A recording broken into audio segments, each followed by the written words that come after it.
بعد از انتقال رونالدو به النصر، هواداران الهلال کمپینی رو برگزار کردن و توی این کمپین از مدیران تیمشون خواستن هر طور که شده مسی رو به الهلال بیارن.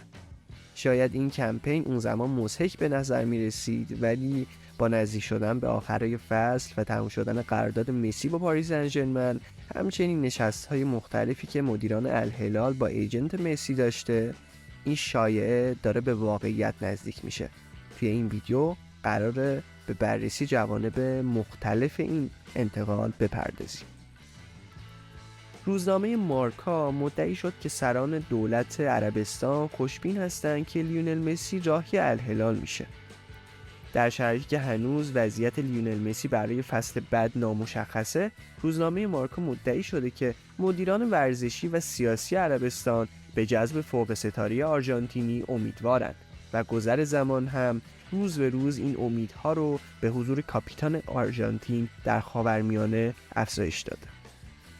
در گزارش مارکا اومده تقویم رو به جلو پیش میره و خوشبینی هم افزایش پیدا میکنه.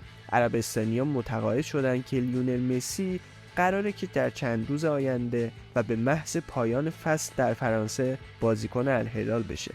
این پیشنهاد از هفته‌های اول ژانویه روی میز بوده و با توجه به پاسخ مثبت بازیکن آرژانتینی، امیدواری رهبران سیاسی و ورزشی این کشور عربی افزایش یافته.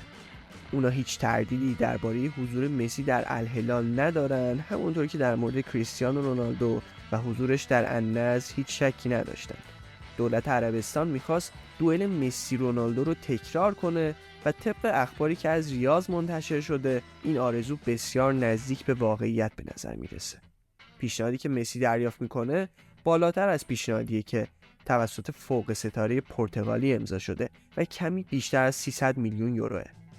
حضور تعداد بیشتری از بازیکن‌های مرتبط با فوتبال اسپانیا در تیم‌های بزرگ عربی یکی از بزرگترین رقابت‌های نقل و انتقالات تابستونی رو به خودش اختصاص داده. بوسکتس، جوردی آلبا، ناچو، بنزما، مودریچ و حتی آلوارو موراتا از جمله نام‌هایی بودند که در هفته‌های اخیر به تیم‌های عربی لینک شدند، اما همگی اونا نسبت به حضور مسی در عربستان در اولویت دوم قرار دارند.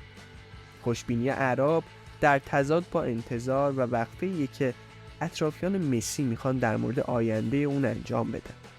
چیزی شبیه به اون چه که با کریستیانو رونالدو و تا چند روز قبل از آخرین سفر اون به ریاض رخ داد. علاوه بر این، بارسلونا همچنان به عملیات بررسی و آنالیز صورت‌های مالی و اقتصادی برای دریافت تاییدیه لالیگا ادامه میده. زمان در حرکت و این به نفع بارسا نیست. پیشنهاد اقتصادی این تیم عربی به اونچه که بارسلونا میتونه ارائه بده ربطی نداره. عامل احساسی برای بازگشت به لباس بلوگرانا سنگینی میکنه، اما اصرار دولت عربستان میتونه مسی رو متقاعد کنه که راهی تیم سعودی بشه. نظر شما در مورد این انتقال چیه؟